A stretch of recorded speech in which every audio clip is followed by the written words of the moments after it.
Historias que sorprenden. Historias que sorprenden.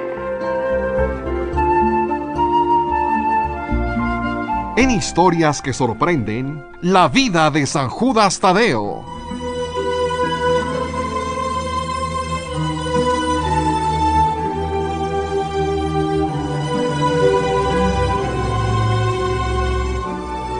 Corría el primer siglo de nuestra era y el Imperio Romano se había extendido desde Roma hasta donde vivía el pueblo judío.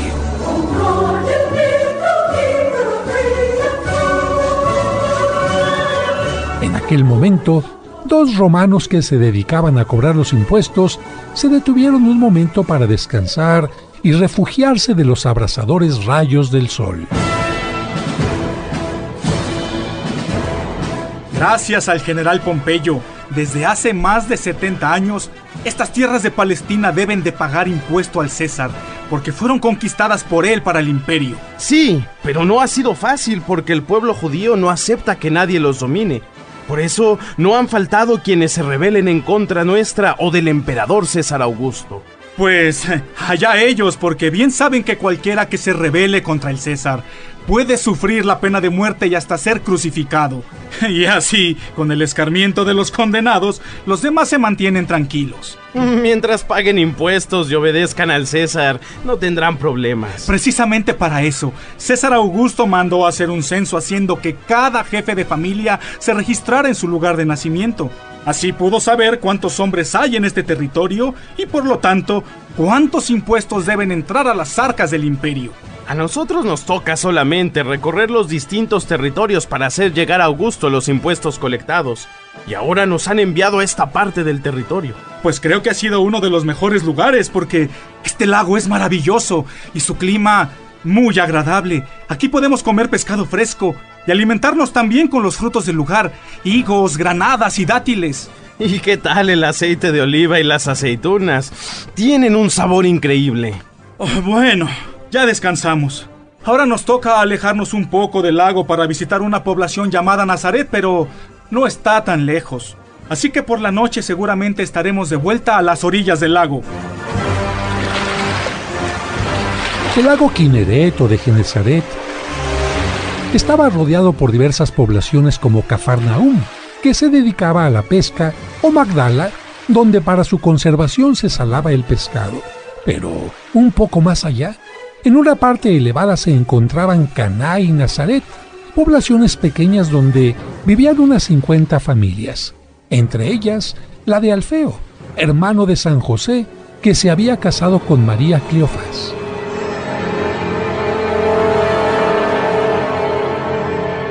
Alfeo, qué bueno que regresaste pronto porque siento que el nacimiento del niño ya está cerca. Hice todo lo posible para no tardarme, pero tenía que ir a la casa de mi hermano José por las tablas que me consiguió. Quiero que cuando nazca nuestro nuevo hijo tenga todo lo necesario para crecer sano y seguro. Siempre has sido un buen hombre. Y desde que nació Santiago, nuestro primer hijo, te has preocupado de que no les falte nada. Mientras Dios me conceda vida, tengo que responder como Él nos lo pide, velando por su crecimiento corporal y sobre todo por su crecimiento espiritual, enseñándole a cumplir los mandamientos que le entregó Moisés y los que nos enseñan nuestros rabinos en la sinagoga. Santiago aún es muy pequeño, pero estoy segura que cuando cumpla los 13 años, de acuerdo a nuestras leyes y tradiciones, podrá leer perfectamente la Torá, nuestra sagrada escritura, en su bar mitzvah. Yo también espero que esa sea la voluntad de Dios, porque no hay alegría más grande para un padre que su hijo esté cerca de Dios y cumpla sus mandatos.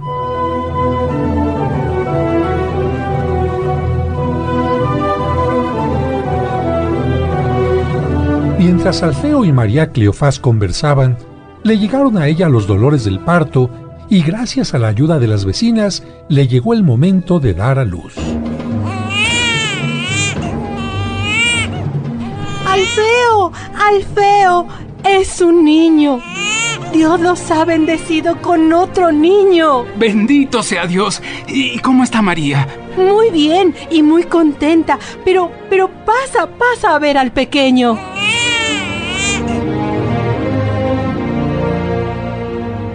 No solo la casa de Alfeo y María Cleofás, sino toda la población de Nazaret se llenó de alegría con el nacimiento de aquel pequeño. Incluso José, el hermano de Alfeo, y su esposa, la Virgen María, acudieron a visitarlos para manifestarles su afecto. Y cuando estuvieron cerca del recién nacido, el pequeño niño Jesús, que María llevaba en sus brazos, le sonrió al nuevo bebé y a su hermanito Santiago. Querido José, a tu hijo y a los nuestros les llamarán todos hermanos, porque en nuestro pueblo solemos llamar así a los primos. Así es, hermanos como tú y yo. ¿Y ya has pensado qué nombre le pondrás al pequeño? Aún no, pero tengo algunos días para pensarlo. Al anterior le puse Jacobo en honor del patriarca que tuvo 12 hijos y de los que surgieron las 12 tribus de Israel, pero a este aún no sé cómo llamarle. Efectivamente, el primer hijo de Alfeo se llamaba Jacob, aunque con el paso del tiempo, al ser considerado santo se le comenzó a llamar San Jacob, y esto dio origen al nombre Santiago. Pero regresemos a nuestra historia. De acuerdo a las leyes y tradiciones judías, para continuar la alianza que Dios hizo con Abraham y para pertenecer al pueblo de Dios, todo niño debería ser circuncidado al cumplirse los 8 días de su nacimiento, por lo que, al cumplirse el plazo, Alfeo tomó al niño para presentarse ante el rabino y cumplir con ese rito.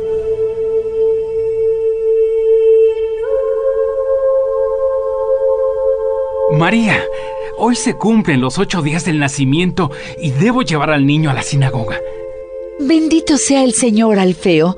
Hoy por la circuncisión se unirá al pueblo que Dios quiso formar desde Abraham. Tú bien sabes que yo no puedo acompañarte porque, según las leyes de Moisés, las mujeres debemos purificarnos durante 40 días después del parto antes de podernos presentar en los lugares sagrados. Pero seguramente te acompañará tu hermano José y los otros hombres del pueblo. Así es. Hoy es día de fiesta para nuestra familia y para todo el pueblo de Nazaret.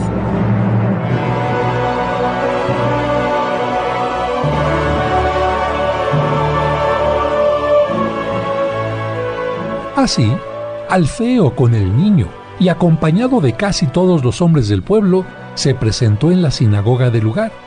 Y es que, desde el regreso del exilio en Babilonia, para que el pueblo judío no volviera a alejarse de Dios olvidando su palabra, sus leyes y tradiciones, aún las poblaciones más pequeñas debían contar con una sinagoga. ¿Y ya has elegido el nombre que va a llevar el niño?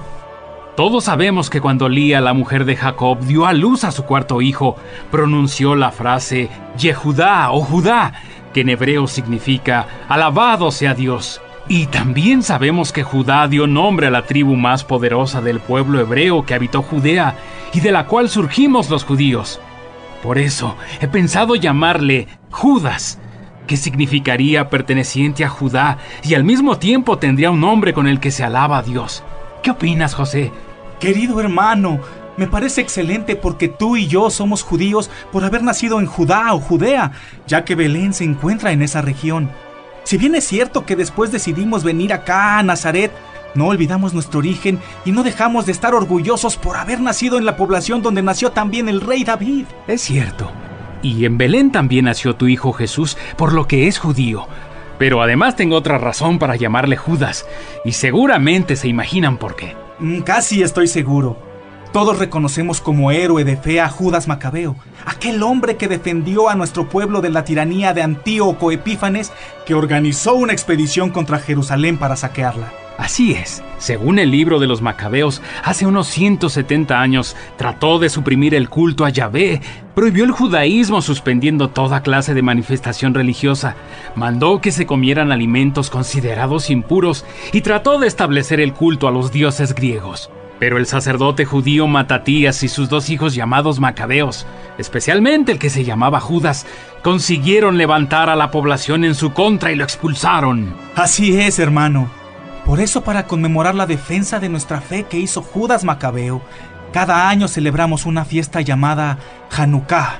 Y también algunos padres eligen el nombre de Judas para sus hijos. Por eso en todo el pueblo judío hay muchos que llevan el nombre de Judas, y yo también quiero que mi hijo se llame así.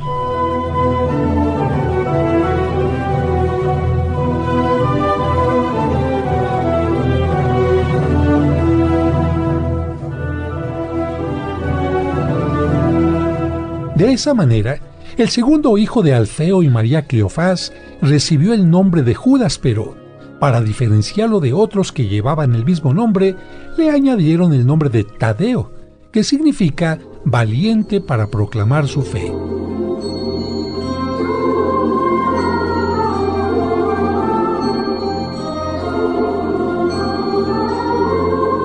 Cuando se cumplieron los 40 días del parto,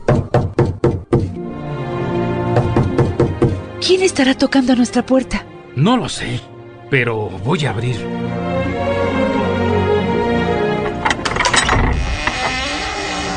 Alfeo, que Dios bendiga esta casa y a la familia que en ella habita. Vengo a recordarte que hoy se cumple el tiempo de purificación de María Cleofás, tu esposa. Así es, Rabuni. De hecho, estamos preparando todo para viajar a Jerusalén y cumplir con lo que nos pide la ley, pero pase, por favor. Que Dios te bendiga, María Cleofás. Y que Yahvé también lo bendiga a usted, rabino. Me comenta tu esposo que ya están casi listos para partir hacia Jerusalén. Sí, solo faltan unos detalles de los alimentos para el camino y saldremos enseguida. Pero, aprovechando que está usted aquí, ¿por qué no me recuerda lo que dice el libro del Levítico sobre la purificación de las mujeres? Nosotros lo sabemos por tradición, pero siempre es bueno escuchar la palabra sagrada. Así dice el capítulo 12 del libro del Levítico. El Señor se dirigió a Moisés y le dijo: di a los israelitas lo siguiente: cuando una mujer quede embarazada y dé a luz un varón, será impura durante 7 días, como cuando tiene su periodo natural. Sin embargo, continuará purificándose de su sangre 33 días más. No podrá tocar ninguna cosa consagrada ni entrar en el santuario, mientras no se cumpla el término de su purificación. Y así lo he cumplido. ¿Pero qué dice la Escritura cuando se cumple el plazo? El texto mencionaba que en tiempo de Moisés, bendito sea Moisés, la mujer debía presentarse en la tienda donde se guardaba el arca de la alianza, pero ahora se debe presentar en el templo de Jerusalén que guarda esa arca. Así dice la Escritura. Deberá llevar un cordero de 1 año para ofrecerlo en holocausto y un pichón de paloma o una tórtola como sacrificio por el pecado. Se los entregará al sacerdote, y el sacerdote los ofrecerá ante el Señor para pedir el perdón de ella. Así, ella quedará purificada de su flujo de sangre. Esto se hace porque bien sabemos, todos los judíos, que la sangre es un don de Dios y nadie puede derramarla. Por eso, cuando alguien la derrama, como en el caso del parto, se debe hacer una ofrenda y sacrificio por la purificación. Pero no todos podemos pagar el precio de un cordero. ¿Qué dice la Escritura acerca de las familias con pocos recursos? El libro de Levítico continúa diciendo que si la madre no tiene lo suficiente para ofrecer un cordero, podrá presentar 2 tórtolas o 2 pichones de paloma, uno para ofrecerlo en holocausto y otro como sacrificio por el pecado. Entonces el sacerdote pedirá el perdón de ella y ella quedará purificada. Como lo hizo el sacerdote en el templo de Jerusalén cuando te presentaste después del parto de Santiago. Él sacrifica un animalito para pedir el perdón por el pecado y con su sangre te rociará a ti y rociará también a una tórtola o pichón antes de dejarla volar libre. Eso significa que por la sangre del animal sacrificado tú quedas libre de tu pecado. Por eso la ceremonia se llama de presentación o purificación. Exactamente, pero no quiero importunarlos más, porque el viaje hasta Jerusalén es de casi 100 kilómetros, por lo que tardarán varios días en llegar y deben de salir cuanto antes para llegar al templo. Sobre todo tomando en cuenta que llevan a los 2 niños, Santiago y Judas, y María Cleofás se está reponiendo apenas del parto.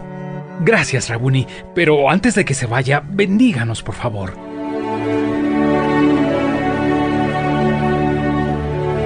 Que el Señor los bendiga y los guarde, que haga resplandecer su rostro sobre ustedes y tenga misericordia, que alce su rostro sobre ustedes y les conceda la paz. Amén. Que así sea.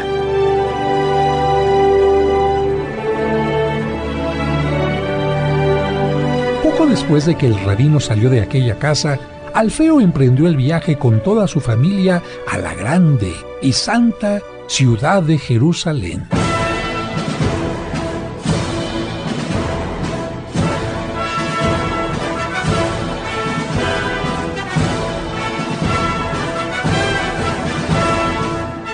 Finalmente, después de varios días, vieron las ciudades del Monte de los Olivos.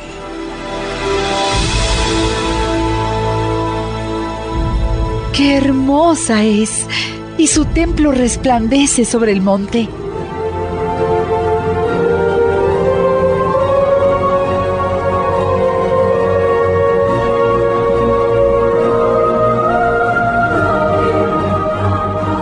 Sí, y mira, a un lado está el monte Sión. Ese es el lugar donde el rey David tenía su palacio y donde todavía se venera su tumba. Efectivamente, la ciudad de Jerusalén con sus murallas, torres y sobre todo el gran templo era una ciudad maravillosa a la que llegaban todos los judíos para cumplir las leyes y ritos de su pueblo.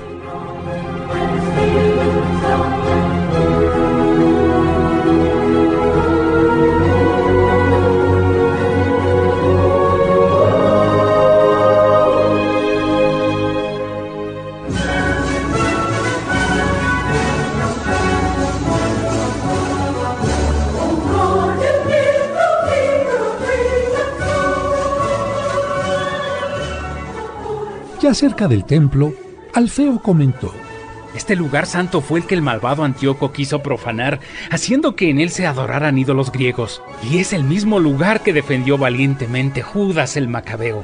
Por eso me siento orgulloso de que, en su honor, nuestro pequeño lleve ese nombre. Después de cumplir con lo que mandaba la ley, la familia de Alfeo regresó a su hogar.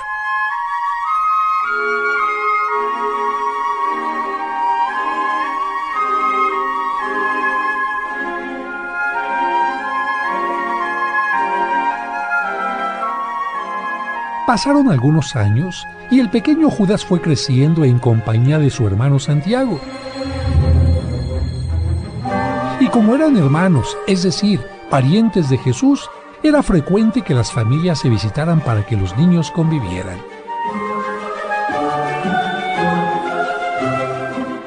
¡Aquí no me alcanzan! ¡Claro que sí, Jesús! Ya verás cómo mi hermano y yo corremos más rápido que tú.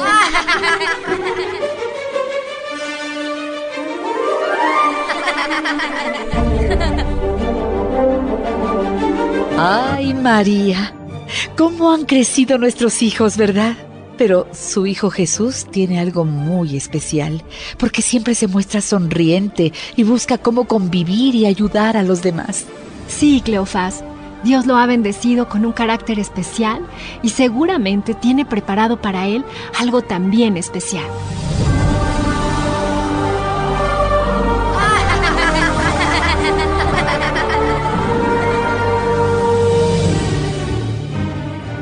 Y así era. Jesús tendría una misión muy especial, y para ella invitaría a que le siguieran sus primos Santiago y Judas.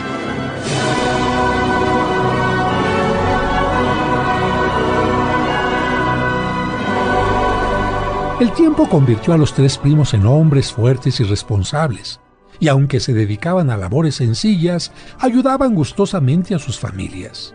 Jesús, como José, su padre, se había vuelto un experto en trabajar la madera, y ahora que José había fallecido, era quien sostenía el hogar de Nazaret. Por su parte, Santiago y Judas no se cansaban de colaborar con sus labores desde el campo a que su padre Alfeo y su madre María Cleofás no carecieran de lo necesario. Pero pronto, los tres hombres dejarían su hogar para integrar una nueva familia. Poco después de que el Espíritu de Dios descendió sobre Juan el Bautista para pedirle que preparara el camino del Mesías, también descendió sobre Jesús para indicarle que había llegado el tiempo de cumplir su misión, salvar al mundo, por lo que después de recibir el bautismo de manos de Juan, se retiró al desierto para preparar su misión. Es necesario que ayune y haga oración para que nada ni nadie me aleje o se interponga en lo que debo hacer.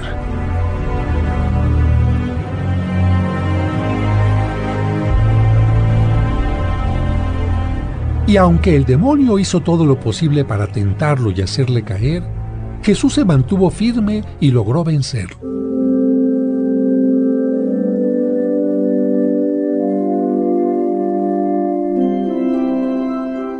Después de esto, Jesús debía abandonar Nazaret y buscar un lugar para vivir que le facilitara predicar en todas las poblaciones que estaban alrededor del lago.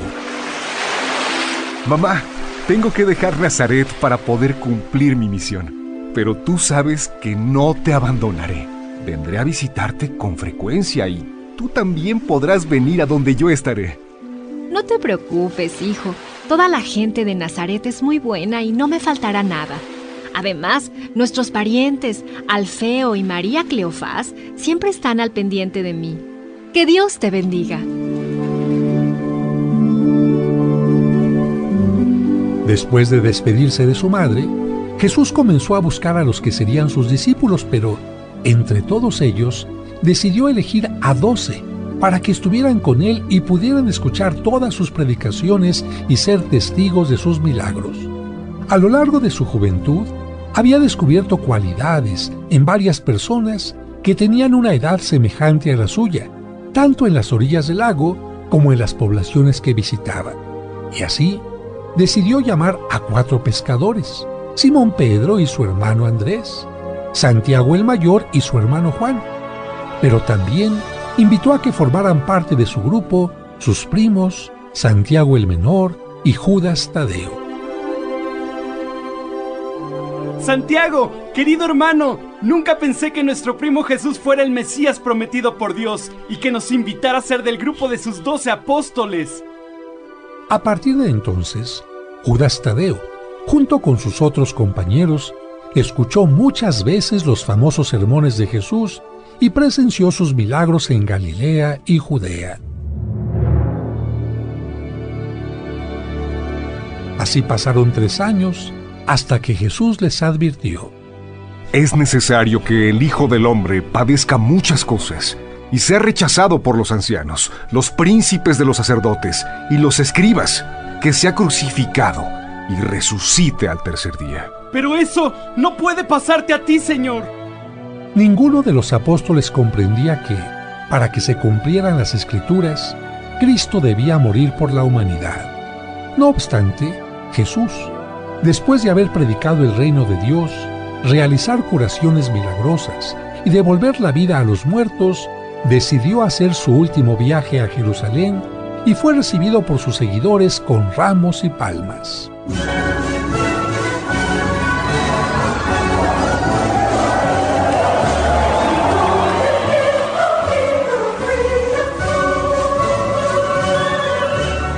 Cuatro días después, el jueves,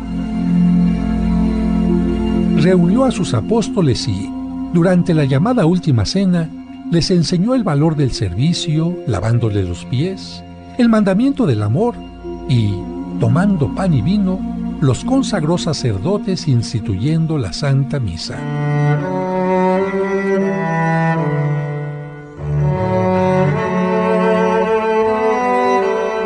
Este es mi cuerpo y esta es mi sangre. Hagan esto siempre en memoria mía. Poco después, el otro apóstol, que se llamaba Judas, el Iscariote, salió del lugar porque se había puesto de acuerdo con los enemigos de Jesús para traicionarlo. Mientras tanto, Jesús y sus discípulos fueron al huerto de los Olivos para orar. ¡Ay! Esta ha sido una noche muy hermosa en compañía de nuestro maestro. Así es, Judas. Sin embargo, estoy inquieto porque me dijo muy seriamente que yo lo negaría esta noche 3 veces. Pero, ¿quién de nosotros podía negar a quien ha dado todo por nosotros? Ni Pedro, ni Judas Tadeo, ni los demás discípulos imaginaban lo que pasaría en las siguientes horas. Judas Iscariote, acompañado de la guardia del Sanedrín, se presentó en el lugar e inmediatamente hicieron prisionero a Jesús. Mientras tanto, todos los apóstoles huyeron para protegerse. No es posible. Atraparon a Jesús y lo han llevado ante el sumo sacerdote Caifás.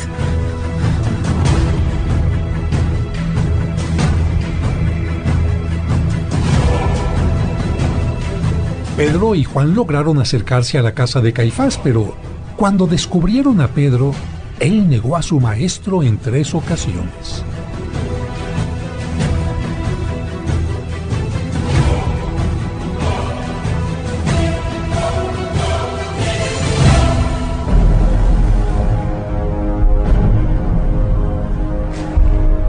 Cuando amaneció, el Sanedrín ya había juzgado y condenado a Cristo, por lo que, buscando la pena de muerte para él, lo presentaron ante Pilato y ante Herodes. Pilato se lavó las manos y, para evitar un conflicto con las autoridades judías, lo mandó crucificar. Después de padecer poco más de 3 horas en la cruz, Jesús murió y fue sepultado en un lugar cercano.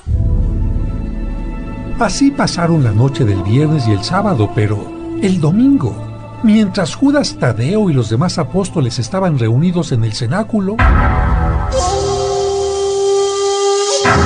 ¡Miren! ¿Qué es esa luz tan brillante que parece traspasar los muros? ¡Es Jesús! ¡Ha resucitado!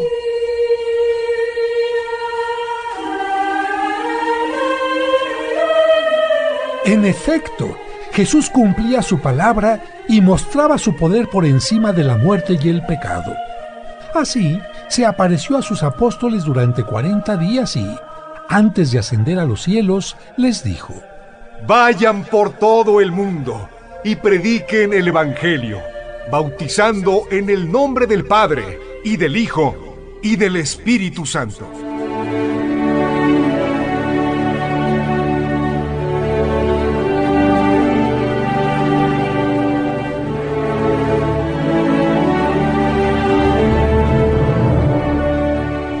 Diez días después, para que los apóstoles pudieran cumplir con este mandato, Jesús les envió al Espíritu Santo, que descendió sobre ellos en forma de lenguas de fuego. Así, ellos decidieron separarse y llevar el Evangelio a distintas regiones. Judas, nuestro maestro nos recomendó que fuéramos de 2 en 2 a llevar la buena noticia. Nosotros podemos hacerlo juntos. Está bien, Simón. Iremos a Mesopotamia.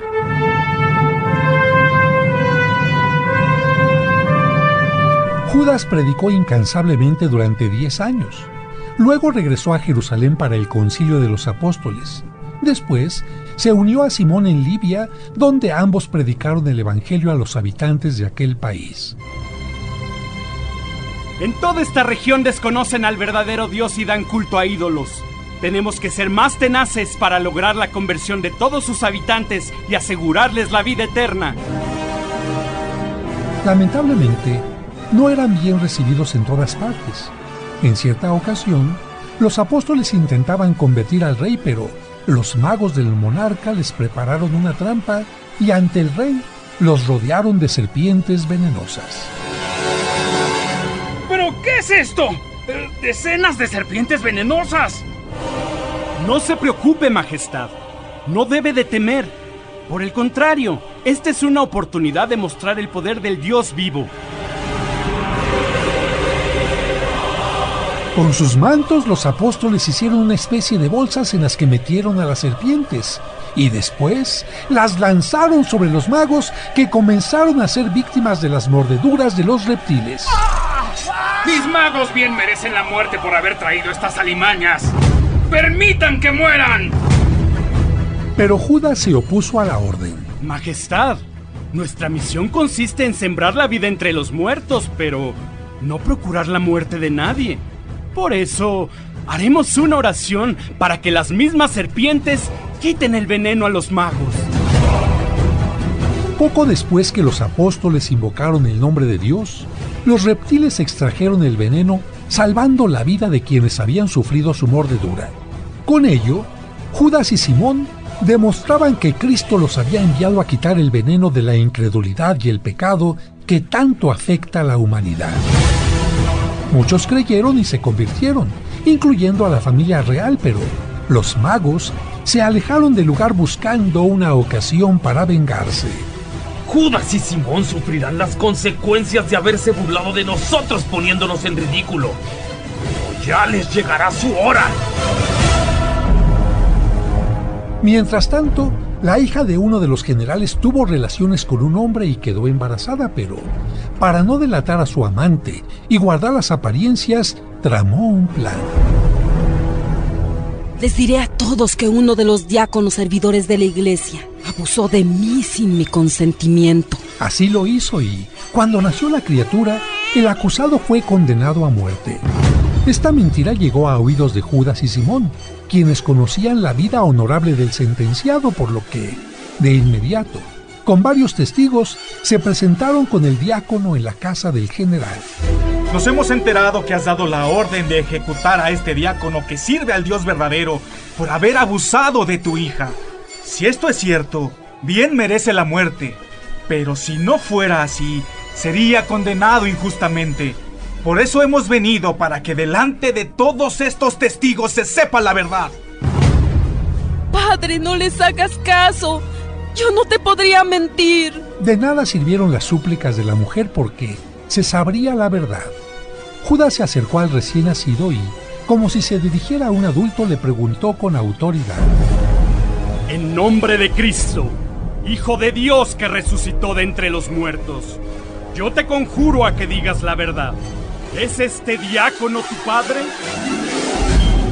Milagrosamente, el recién nacido habló y dijo que el acusado era un hombre casto y puro, por lo que, sorprendido y lleno de enojo, el general pidió a los apóstoles: Entonces pregúntenle al niño quién es su padre para castigarlo como se merece. Nosotros hemos tratado de demostrar la inocencia del acusado y lo hemos conseguido, pero no es nuestra misión colaborar de ninguna manera al castigo que usted trama contra el que ha fornicado con su hija. De esta manera, la fama de hombres justos y generosos de Simón y Judas se iba extendiendo, al igual que la palabra de Dios, pero como el maligno a toda costa busca cómo estropear el plan de Dios, pronto se encargaría de que aquellos enviados de Cristo fueran atacados por las fuerzas del mal. Refiere la tradición que San Judas y San Simón trabajaban como misioneros en Persia cuando un grupo de hombres que daban culto al sol y a la luna como si fueran dioses, animados por aquellos magos que habían sido mordidos por las serpientes y que buscaban venganza, se abalanzaron contra ellos para martirizarlos. ¡Atrápenlos! Porque nos dicen idólatras y no quieren dar culto a nuestros dioses. Con una fuerte masa comenzaron a golpear salvajemente a Judas, mientras con una sierra cortaron el cuerpo de Simón por la mitad. Señor, no les tomes en cuenta este pecado y recibe nuestro martirio como semilla de nuevos cristianos. Después de que mataron a Simón, dirigieron su rabia contra Judas, que se encontraba muy mal herido, y con un instrumento afilado le cortaron la cabeza. Pero, como una respuesta divina, en ese momento se levantó una terrible tempestad que hizo caer las estatuas de aquellos falsos ídolos que, al chocar contra el piso, quedaron hechas pedazos.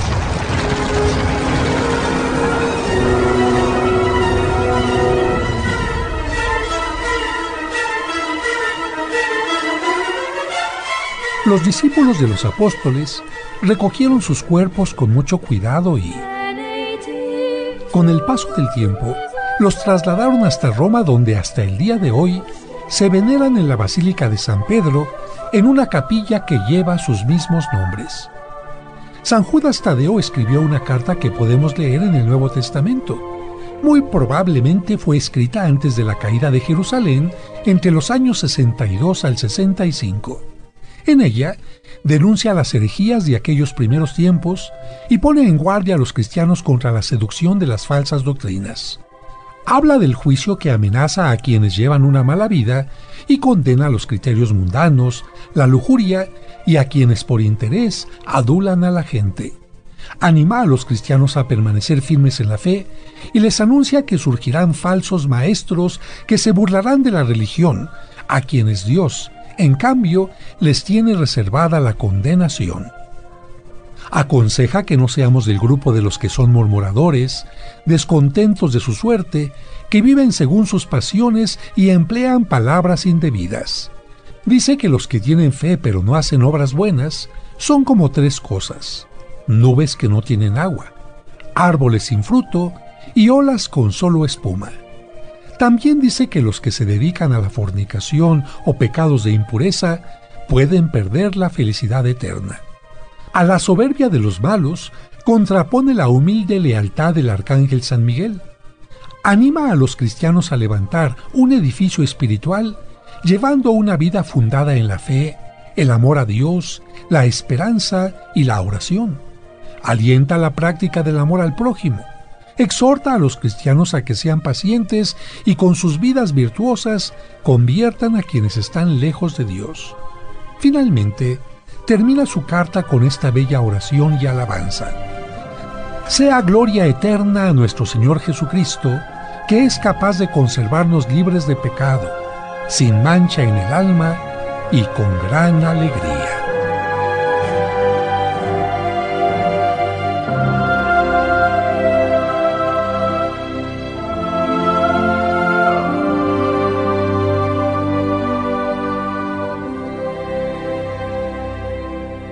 En tu camino presentó, en Historias que Sorprenden, la vida de San Judas Tadeo.